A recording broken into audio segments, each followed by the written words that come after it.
Muy bien, estamos en comunicación telefónica vía Skype, perdón, la semana pasada tuvimos que cortar y nos conectamos medio tarde. Está con nosotros otra vez Juan Mascardi. Hola Juan, bienvenido nuevamente a Buenas Ideas.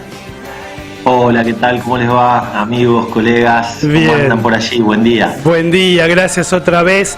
Estábamos ansiosos por la conexión para continuar con la charla. Viste que en estos tiempos que no nos podemos encontrar con la gente, por lo menos las charlas se hacen o a través de teléfono o a través de los encuentros en las distintas formas de virtualidad. Totalmente.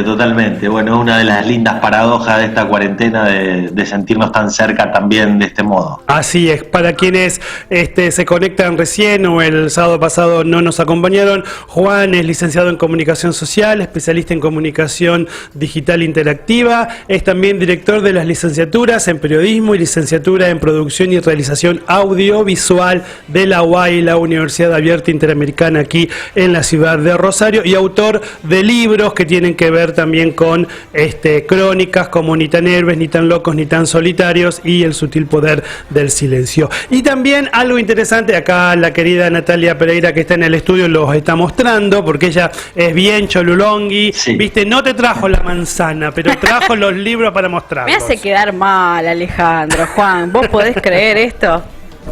Qué grande, Nati, muy bien, pero ahí haciendo circular los libros, que es la mejor manera, la mejor forma, digo, de que haya un pasamano, de que haya un contacto táctil ahí con los libros, así que gracias, Nati. No, pero aparte, Juan, nosotros nos conocemos hace ya bastantes años, si no calculo mal, unos 10 años más o menos, a pesar de que yo soy bastante joven. Mentira. Y sinceramente, la otra vez habíamos quedado hablando, porque vos justamente, como decía Ale, sos director de distintas carreras vinculadas a la comunicación, como es la realización audiovisual y periodismo, porque hoy por hoy, no solamente por la virtualidad, sino por los tiempos que corren, es muy común, por ejemplo, cruzarnos con diferentes noticias e informaciones que no siempre suelen ser reales, exactas, y muchas veces son creadas con la intencionalidad de confundir, de traer esa información errónea deliberadamente.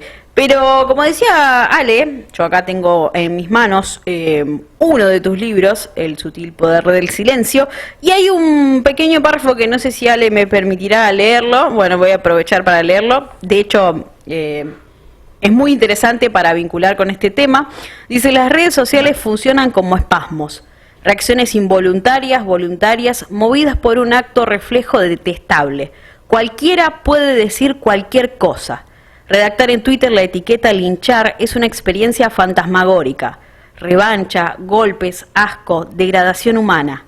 Los crímenes a sangre fría, las balaceras masivas a cualquier hora, las amenazas a políticos o funcionarios judiciales son tan comunes que, como los muertos de todos los días, los naturalizamos. Y ante la nueva modalidad de linchamiento de los linchados, desde los medios hablamos con una liviandad etérea. Las redes arden.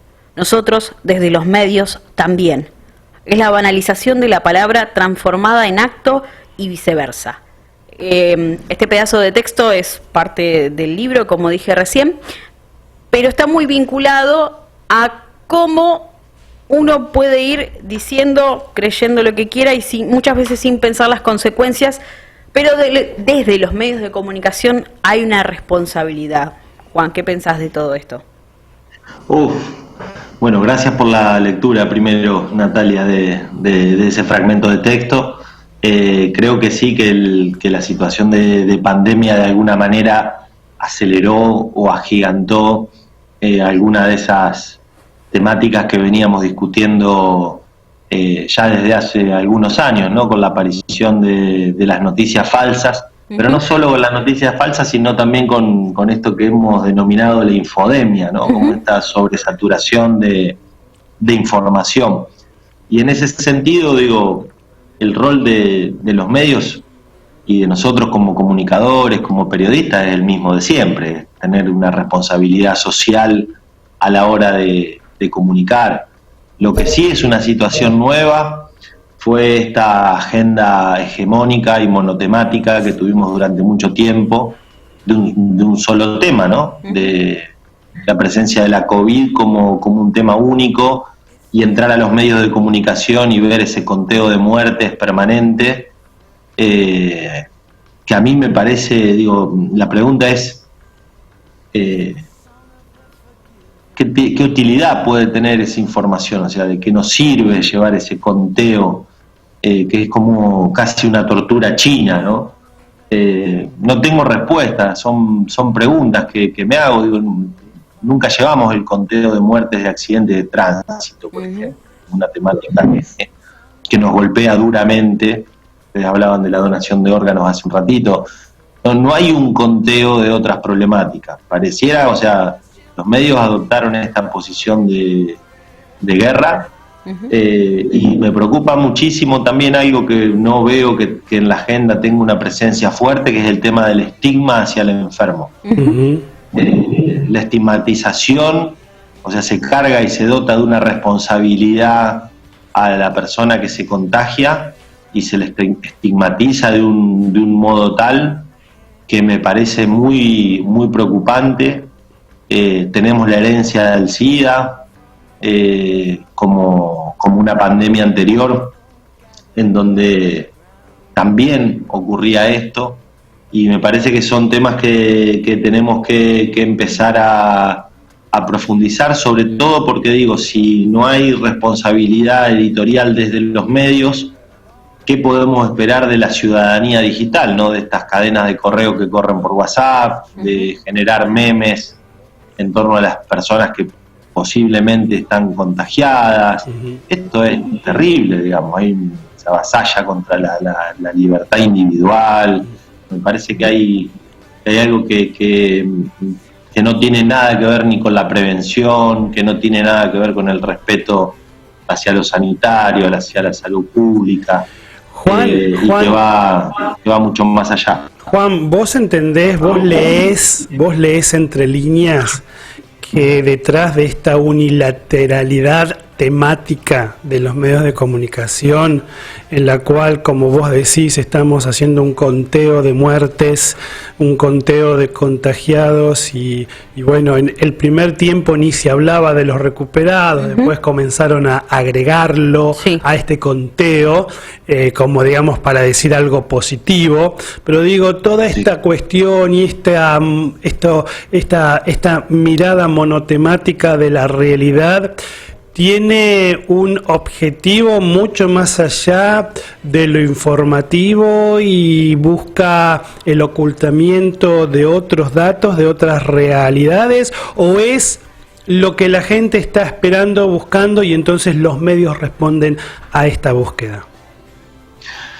Es compleja, Ale, la pregunta. No tengo una opinión formada, no creo que sea una cortina de humo. Sí me parece que en los primeros días hubo como una reacción, una situación de adaptación. Digo, bueno, ¿cómo hacemos para contar esto que es nuevo, de una pandemia global? En ese sentido, no creo que haya habido una intencionalidad política.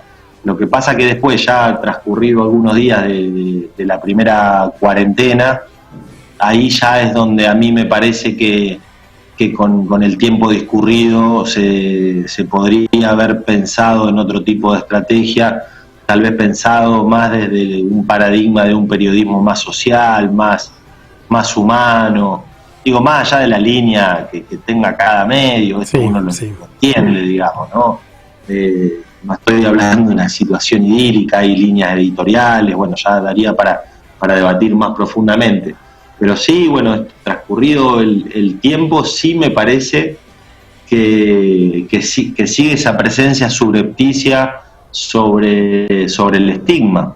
Digo, el caso de uno de los últimos contagiados de acá de Rosario, este viajante y demás, a mí me pareció realmente patético, ¿no? Es como que bueno, una persona vino a irrumpir la paz que teníamos de llevar 20 y pico de días sin contagio. ¿Y cuál es el problema, digamos, si se contagió? O sea, en vez de lo que hemos vivido en torno a enfermeras, enfermeros, médicos, médicas, con ataques en sus departamentos, o sea, tenemos una ley que es antidiscriminatoria, a mí en todo caso me gustaría saber quiénes son esas personas que están discriminando.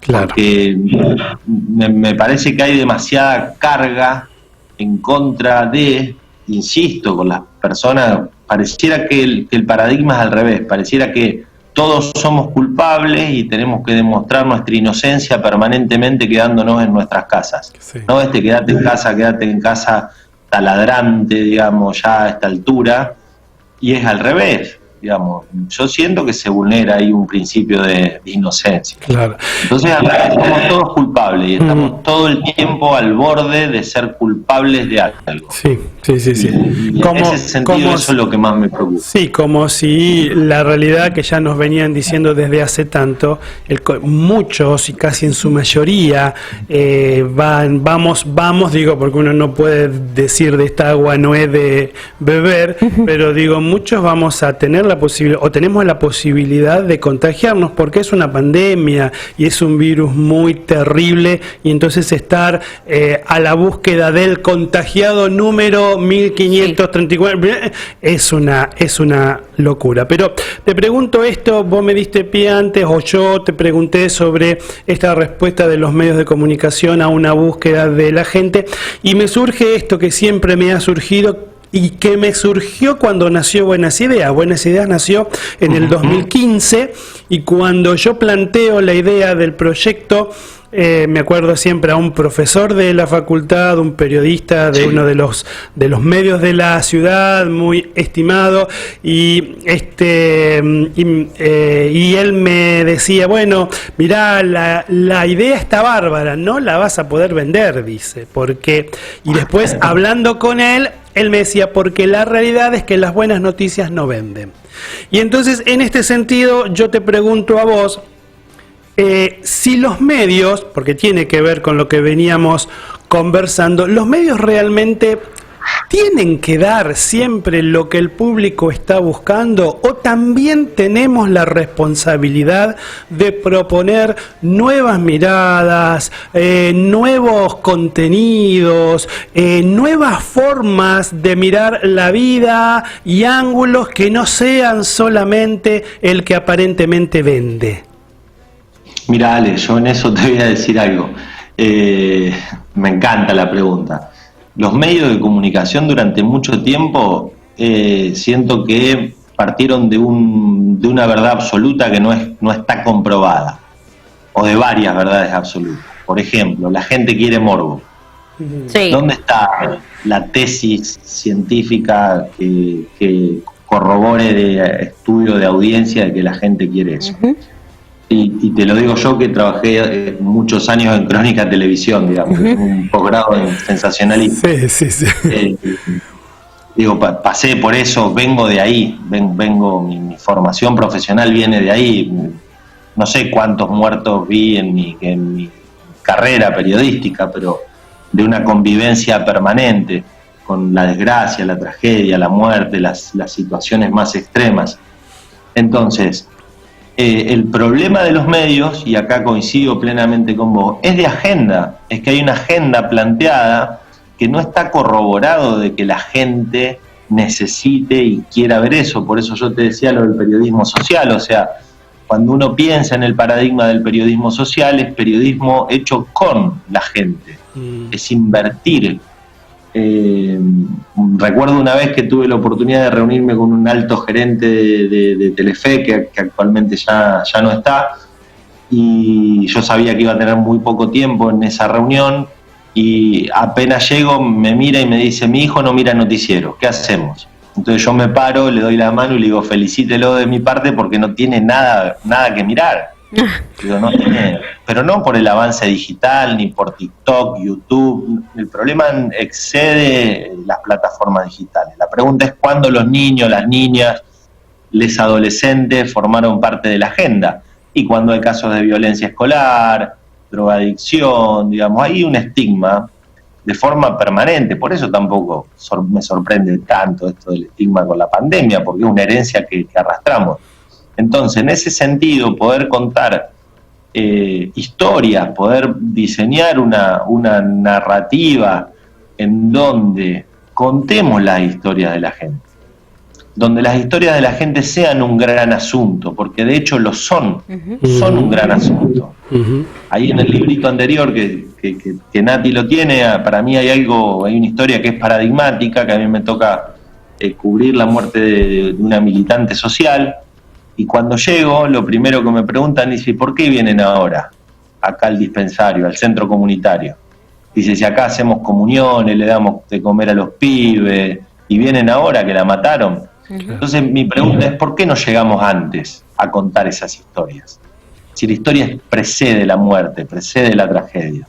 Y ahí hay un gran problema de agenda, donde algunos medios poco a poco van tratando de revertirla, o como este mismo proyecto, este programa de radio, que lo celebro y que es un cambio de paradigma que hay que empezar a hacerlo poco a poco, desde los grandes medios y de las producciones también más independientes. Que digamos que gracias a Dios desde nosotros comenzamos en el 2015 casi no existía, o por lo menos yo no conocía un programa con este perfil en los grandes medios. Yo siempre decía: la solidaridad y lo social tiene una partecita, sí, a veces es necesario tocarla. Ya en los últimos años, digamos, cada vez han crecido más, hay más programas, los medios grandes también le dan mucha más importancia, digamos que, como vos decías, la agenda, o por lo menos estos temas comenzó a ser parte de la agenda, ¿no? Algo que nosotros venimos diciendo desde hace mucho. Hay otra agenda posible, hay otra agenda a la que muestran los grandes medios, y pequeñeces, porque yo siempre digo, nosotros somos tan chiquititos, pero pequeñeces como la que hacemos nosotros intentan poner esa otra agenda sobre la mesa para que la gente pueda escuchar, aprender y participar, ¿no? Una cosita, sí, dale. Cosita en relación a eso, que me encanta lo que decís. Como esas pequeñas cápsulas dentro de los grandes medios hace 5 o 6 años atrás, siempre aparecía como en un tono más caritativo, ¿no? También estigmatizando lo solidario. Y eso tiene que ser transversal, o sea, más allá de que haya programas específicos, digo, tiene que ser transversal a todos los medios. Sí. Porque no puede ser que la solidaridad aparezca de la mano de la caridad, porque ahí aparece como la excepción dentro de la agenda, ¿no? Sí. Entonces esa cosa, porque ahí volvemos es como repetir, o sea, tocas el tema pero lo estigmatizás también. Esa cosa, bueno, ahora vamos a la nota color que es solidaria. Sí. En tal escuela se hizo tal cosa. No, eso es transversal a la agenda. Tiene que estar en todo. Así que bueno, celebro esta iniciativa que arrancó hace ya tanto tiempo y es como vos decís, no había nada. Hace 5 o 6 años atrás no había nada. Sí. Otra de las áreas interesantes en las cuales vos te desempeñás tiene que ver con Fundeu, esta fundación que lo que busca es precisamente no solamente desde el contenido, desde la temática, sino también desde las formas. Lo que se busca es la buena utilización del lenguaje en los medios de comunicación. Y muchas veces la pregunta es: ¿los periodistas usamos mal el idioma español por desconocimiento? Porque te digo que ayer me he estado haciendo una panzada con algunas de las recomendaciones de Fundeu en relación al idioma, y digo, aprendí cosas, digo, qué bárbaro. Yo desde que era chiquito, esto no tiene que ver tanto con el periodismo, pero tiene que ver, desde que era chiquito, los profesores de inglés, a mí y a todo el mundo creo, nos han enseñado que esa cosita que parece un acento y que no es un acento, es el apóstrofe. Sí. Y no es el apóstrofe, es el apóstrofo. Y yo digo, qué pavada, pero qué interesante, digo, a veces cómo la misma cultura te va enseñando, porque apóstrofe es otra cosa totalmente distinta. Digo, esto lo digo porque me pareció tan gracioso, digo, pero jamás nadie se le ocurrió de haber escuchado tantas veces apóstrofe. Toda la vida lo hicimos mal. Totalmente. Bueno, eso como algo casi mínimo, casi banal, diría, ¿no? Pero digo, estoy hablando de cuestiones que tienen que ver con utilizar el lenguaje y frases realmente como se deben usar. Digo, ustedes desde Fundeu tienen un trabajo interesante, a veces arduo, se agarrarán de los pelos muchas veces cuando escuchan o leen a los medios, ¿no? Mira, es un trabajo fascinante. Yo aprendo también todos los días coordinando ahí el proyecto con el equipo de lingüistas y demás. Lo interesante es que tratamos, si bien el error o el error recurrente es como el insumo, siempre lo tratamos de hacer de un modo propositivo, o sea, salirnos de ese lugar de que estamos dando clases. De que es así y no hay otra manera. ¿Cómo, Nati? Que se quieren correr del lugar de que es así y no hay de otra manera, como mucha gente toma a lo que dice la Real Academia Española, que es así y no hay forma. A ver, en algún punto sí recordamos la normativa, digamos, o sea, tiene como un doble eje. Por un lado sí recordar la normativa cuando vemos errores frecuentes, pero es recordar, saber que la normativa está y presentarla de un modo amable en relación a cuáles son estos errores que están en agenda.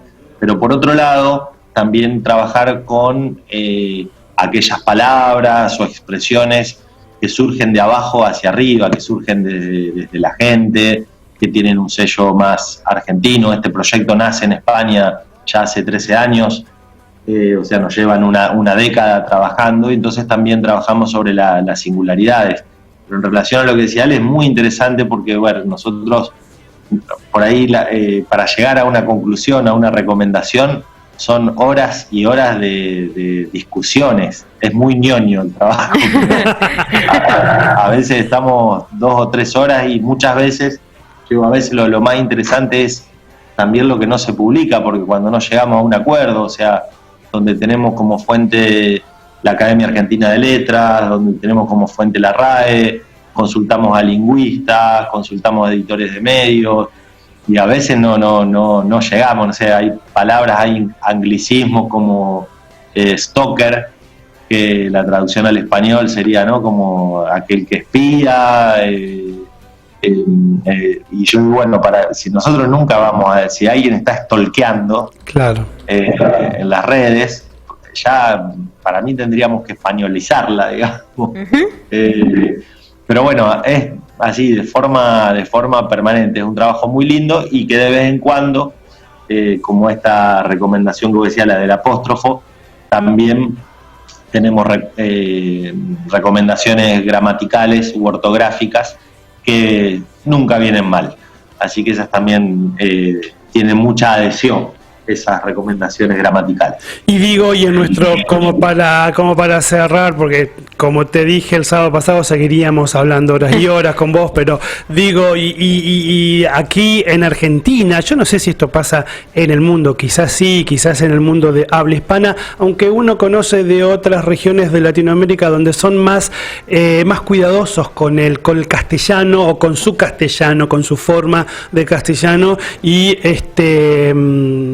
adaptan los términos o los traducen, como también los españoles, ¿no? Los españoles casi todo, me parece bien, o sea, casi todo lo llevan al español. ¿Sí? Pero acá tenemos esta cuestión de años de utilizar palabras anglo, o sea, del inglés fundamentalmente, algunas del francés, y parece que eso nos encanta, ¿no? Desde las vidrieras, todo lo que viene de Europa y es de Estados Unidos, todo. Hermoso. O sea que acá, ahí ustedes tienen un laburo tremendo.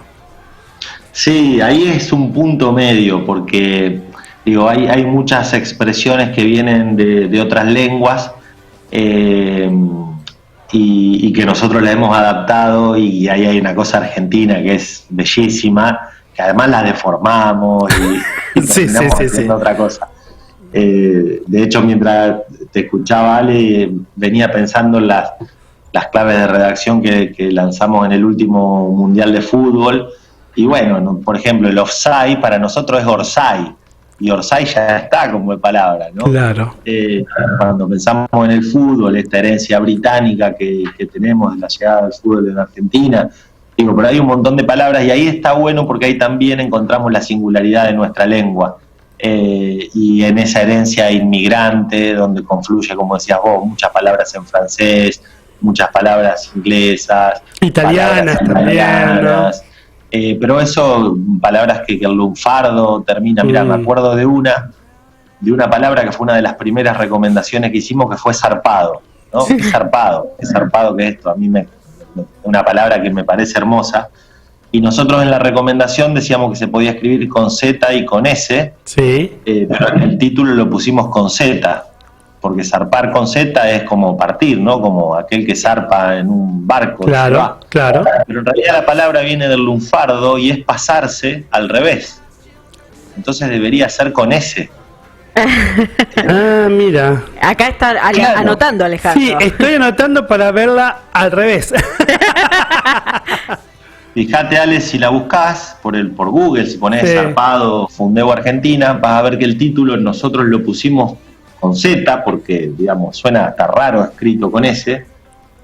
Adentro de la nota explicamos que se podía usar también con S, y bueno, nos saltaron la gente que está vinculada con el lunfardo, y fue uno de nuestros primeros errores con poco tacto, digamos, claro. Porque en realidad estaba bien la recomendación, pero bueno, en el título, y ustedes que al final quieren tener recomendaciones igual que en España. Entonces, bueno, esa singularidad, esa cosa que viene de la tradición del lunfardo, o que vienen de otras lenguas, las tenemos muy, muy, muy en cuenta. Seguramente. Juan, muchas gracias.